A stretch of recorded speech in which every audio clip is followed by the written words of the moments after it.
Hello everyone, my name is Shivanshu Gupta and here today we are going to discuss a C++ programming input output function. ठीक है, क्योंकि ये हमारी lecture series इसमें मैंने आपको ऑलरेडी बताया हुआ है क्या कि हम आपको डिफरेंट लैंग्वेजेस के एक एक वीडियो देंगे जिसमें आपका उस प्रोग्रामिंग लैंग्वेज में कैसे इनपुट कराते हैं, कैसे आउटपुट देते हैं, ये आपको डिफाइंड होगा। फिर डिफरेंट लॉजिक्स के अलग अलग वीडियो बनाएंगे, उसमें लॉजिक्स होंगे और वो लॉजिक्स आपके लैंग्वेज इंडिपेंडेंट होंगे। ओके, अब उन लॉजिक्स को आप अपनी प्रोग्रामिंग लैंग्वेज के इनपुट आउटपुट फंक्शन का वीडियो कवर अप करके यूज कर सकते हो। तो पहले जिस भी प्रोग्रामिंग लैंग्वेज का आपको एक्सेस करना है, आप उस लैंग्वेज के वीडियो में आ जाइए। ठीक है, और उसके बाद आप क्या करो, नीचे जो लॉजिक है उस लॉजिक को जिस प्लेस में मैं आपको बता रहा हूं वहां पर आप उसको ऐड कर दीजिएगा। ठीक है, बस इतना ध्यान रखिएगा कि अगर मान लीजिए आपके लॉजिक में मोर देन वन वेरिएबल यूज हो रहा है और यहां पर मान लो कोडिंग में मैंने आपको एक वेरिएबल केवल एंटर करना बताया है, तो उसके अकॉर्डिंग उसी चीज को रिपीट करके आप मोर देन वन वेरिएबल्स वगैरह एक्सेस कर लोगे। ये पूरा, क्योंकि देखो अगर एक ही वीडियो में वो पूरी लैंग्वेज पूरी डिफाइन हो जाती तो जाहिर सी बात है इतनी बुक्स लिखने की जरूरत ही क्या थी।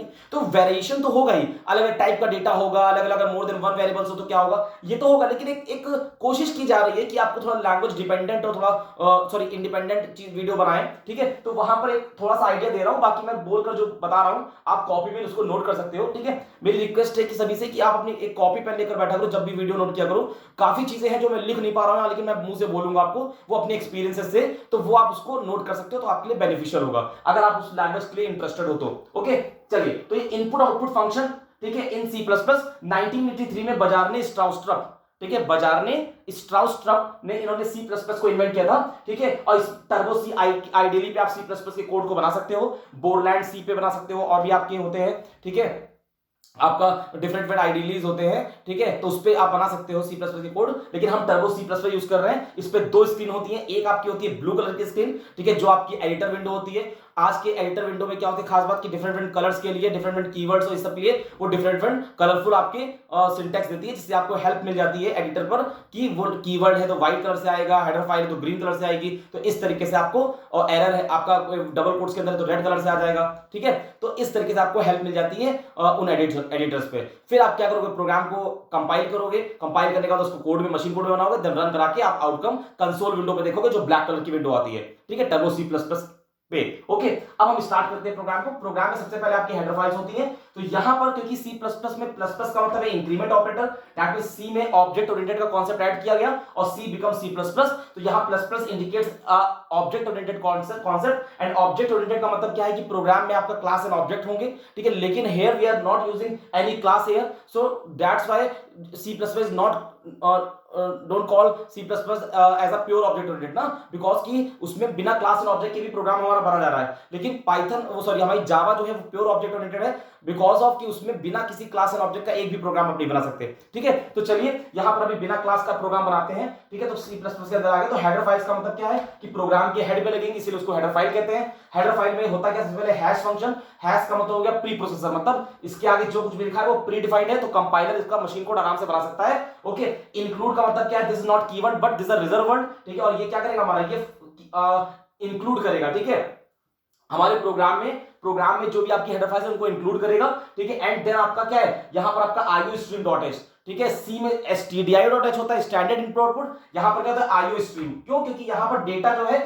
सी इन सी आउट, ये फंक्शंस नहीं होते, इनको ऑब्जेक्ट कहा जाता है। ठीक है, सी in C out are the objects, क्योंकि ये ऑब्जेक्ट ओरिएंटेड प्रोग्रामिंग लैंग्वेज है ना, तो प्रिंटर स्कैनर वहां फंक्शन है, क्योंकि वो प्रोसीजर ओरिएंटेड थी सी लैंग्वेज, तो वहां printer scanner input output function थे। उसकी definition standard input output stdio.h io.h के अंदर थी। लेकिन यहां C++ के अंदर iostream, मतलब डेटा जो है स्ट्रीमिंग हो रहा है, मतलब डेटा जो है वो आपके बाइट्स के फॉर्म में आ रहा है, आपका स्ट्रीम हो रहा है, तो उसमें डेटा यहां पर C in C out are the objects of storing and displaying the values. ठीक है, इन स्ट्रीम फॉर्म, तो ऑब्जेक्ट्स में क्या डेटा स्टोर हो रहा है, डिस्प्ले हो रहा है। ओके, ऑब्जेक्ट्स के फॉर्म में, तो सी इन सी आउट की डेफिनेशन आपकी iostream के अंदर हो जाएगी, इनपुट stream.h। ठीक है, then again second header file hash include, ठीक है, ग्रेटर देन का साइन है कोइनो.h, कंसोल इनपुट आउटपुट। ठीक, कोइनो का मतलब हो गया कंसोल, आईओ मतलब इनपुट आउटपुट। तो यहां पर देखिए कंसोल इनपुट आउटपुट का मतलब है ऐसे फंक्शंस, ठीक है, जिसका जो आपके कंसोल विंडो पे परफॉर्मेंस देते हैं। जैसे मान लीजिए आपने कहा आपका ब्लैक कलर की जो विंडो आएगी, आउटपुट जहां देखोगे उसको होल्ड करना है तो getCH नाम का फंक्शन यूज करते हैं। अगर उस पर आपको उसको क्लियर करना है, पुराना डेटा उसमें से हटाना है, आपने कोई कोड रन कराया, उसका कुछ डेटा उस पर आएगा आउटपुट विंडो पे, हम चाहते हैं नया कोड रन कराने पे पुराना डेटा हट जाए, तो उसके लिए कोइनो के अंदर एक फंक्शन होता है getCH, जो आप सबसे लास्ट में लगाते हो रिटर्न के ऊपर। तो getCH फंक्शन क्या करता है, पुराने वाले डेटा को डिलीट कर, सॉरी, getCH स्क्रीन को होल्ड करता है। ठीक है। और क्लियर स्क्रीन, स्क्रीन पे पुराना डेटा हटाता है। तो क्लियर स्क्रीन फंक्शन की डेफिनेशन आपकी कोइनो के अंदर मिलेगी आपको, और गेट ch की डेफिनेशन भी आपको कोइनो के अंदर मिलेगी। ओके, अब C++ के स्टूडेंट एक खास बात देख लें, यहां पर कभी कभी क्या होता है, उनको यहां पर इनकी जगह पर क्या मिलता है उनको, ये डबल कोट्स के अंदर हेडर फाइल मिलती है। ठीक है, इसका क्या रोल है इसको भी समझ ले। यहां पर अगर कभी कभी हेडर फाइल आपकी डबल कोट्स के अंदर है, ठीक है, तो होता क्या है कि अगर आप टर्बो सी को देखो तो साइड में आपकी लाइब्रेरी का ऑप्शन होता है, उन लाइब्रेरी पे जाके आप अपनी भी खुद की हेडर फाइल बना सकते हो। मतलब जैसे आप अभी हेडर फाइल बना रहे हो, उसके अंदर ये फंक्शन आपने यूज कर रहे हो, तो इसकी डेफिनेशन आपको बताने की जरूरत है, सिस्टम को पता है। उसी तरीके से आप खुद के लिए भी अपनी खुद की हेडर फाइल बना सकते हो। लाइक आप कैलकुलेटर, आप sum.h बना सकते हो, आप subtraction.h बना सकते हो, तो आप अपनी भी हेडर फाइल बना सकते हो। तो डबल कोट्स का मतलब क्या हो गया, डबल कोट्स का मतलब है अगर आपने कभी कोई हेडर फाइल डबल कोट्स के अंदर दी है, तो दैट मींस कि सबसे पहले वो क्या करेगा, वो चेक करेगा कि क्या आपके कंप्यूटर की जो अपनी खुद के उसकी जो डायरेक्टरी होगी, आपकी डायरेक्टरी जो होगी, जो आप यूज कर रहे हो, तो पहले उसमें चेक करेगा कहीं वो फाइल बनी हुई तो नहीं है। अगर डबल कोट्स लगाए तो देन वो क्या करेगा, सिस्टम की हेडर फाइल में जाएगा चेक करने। लेकिन अगर आपने ये स्टैंडर्ड वाले ग्रेटर देन लगे रखे हैं साइन, तो वो समझ जाएगा कि ये सिस्टम्स मतलब जो डेवलपर्स ने जो हेडर फाइल प्रोवाइड किए ये वो यूज कर रहा है। तो ये डिफरेंस है आपका इन साइंस का और डबल कोट्स के अंदर। आई होप कि ये आपके लिए काफी यूजफुल और इंपॉर्टेंट रही होगी ये पॉइंट। ठीक है, तो इस तरीके से आपका ये आप ऐसे दे सकते हो, ऐसे दे सकते हो। ठीक है, अब आता है आईएनटी मेन।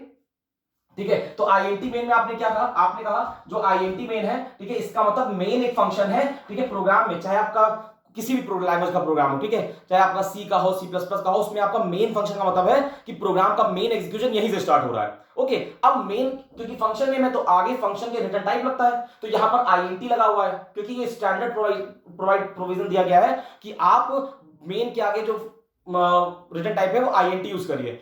जनरली कभी कभी हम वॉइड में भी यूज करते हैं। वॉइड का मतलब है वो फंक्शन जो वैल्यू रिटर्न नहीं करेगा।